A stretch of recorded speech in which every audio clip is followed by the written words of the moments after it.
रात को सपना लेता कि उसके पेट में एक चूहा चला गया है, और वहीं सुबह उठते ही अपने माता पिता से कहने लगा कि मैंने चूहा खा लिया है, मेरे पेट में चूहा है। तो उसकी माता जी आगे से कह रही हैं कि नहीं, हम तो पूरा समय जाग रहे थे, आप सो रहे थे, पर ऐसा कोई चूहा आया नहीं। पर वो बच्चा अपने सपने को ही इतनी अच्छी सच्चाई मान रहा है, इतना उसी को हकीकत मान रहा है कि वो मान चुका है उसके पेट में एक कीड़ा है, एक चूहा है। तो वहीं वो आगे से अगले दिन बीमार भी होने पड़ रहा है, क्योंकि वो सोच रहा है जो मैं सोच रहा हूँ वो सच्चाई है, और पेट में अगर चूहा है तो तबीयत बिगड़ रही है। तो अब हर दिन ये तबीयत सिर्फ इसलिए बिगड़ रही है क्योंकि अपने भ्रम को सच्चाई मान ली है, वही सोच रहे हैं। तो आगे उसकी माता एक तरकीब निकालती है कि जब सुबह उठा के एक स्नान से पहले एक टॉयलेट के ओर लेके जा रही है, और एक नकली प्लास्टिक का एक चूहा ऑलरेडी वहाँ रख दिया है पहले से, और बच्चे को जैसे ही एक बिठाया और वो कार्य उसका शौच का ओवर जब हो गया, तो उसको दिखाती है माँ, देखो वो जो तुमने चूहा खाया था वो निकल गया है तुम्हारे शरीर से। अब वो बच्चा बहुत खुश कि ठीक है, जो मैंने चूहा खाया था वो अब शरीर को तंग नहीं करेगा, और वहीं से स्वास्थ्य भी सुधर जाता है, खेल कूद पढ़ाई लिखाई फिर हो जाती है। तो बात क्या,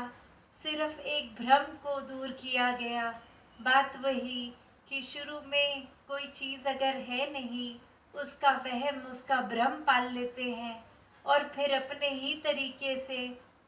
वो भ्रम दूर करके उसको सच्चाई मान भी लेते हैं कि ये भ्रम भी सच्चाई था, ये भ्रम दूर होना। तो बात क्या है, ये निराकार ने तो ये आत्मा एक बिल्कुल ही साफ सुथरी हर एक के डाली, पर एक समाज में रहते रहते जैसे जैसे मान्यताओं में एक जीते रह रहे हैं, वैसे ही भ्रमों को पालना शुरू हो जाते हैं, एक दूसरे से नफरत करने लग जाते हैं। ये मान लेते हैं कि हमारी जाति ऊंची, हमारा खाना ऊंचा, तो कैसे हर कोई एक ही समान है। भ्रम तो खुद ही हमने पाल लिए हैं, एक भ्रमों को दूर करके जीना है तो वो एक ही तरीके से हो सकता है कि इस निराकार को, इस परमात्मा को जो देखा जा सकता है, इसको वाकई ही ब्रह्म ज्ञान लेके देखें, हर समय इसके एहसास में रहें, तो फिर कोई भी भरम भुलेखे गलत फहमियाँ छू नहीं सकती। दृष्टि फिर इतनी विशाल हो जाती है कि ये समझ आ जाता है कि हर एक की अलग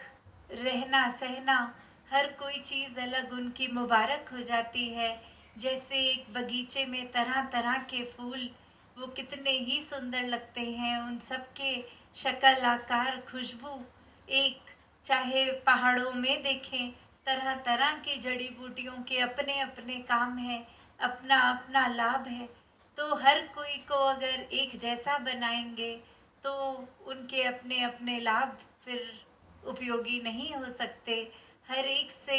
जैसे कहते भी हैं कि सुई से चाहे छोटी है उसका काम अलग है, तलवार चाकू इनका काम अलग है, तो कैसे अलग होना कोई बुरी बात नहीं है। ये चाहे हम समाज में वो भी देखते हैं कि कैसे एक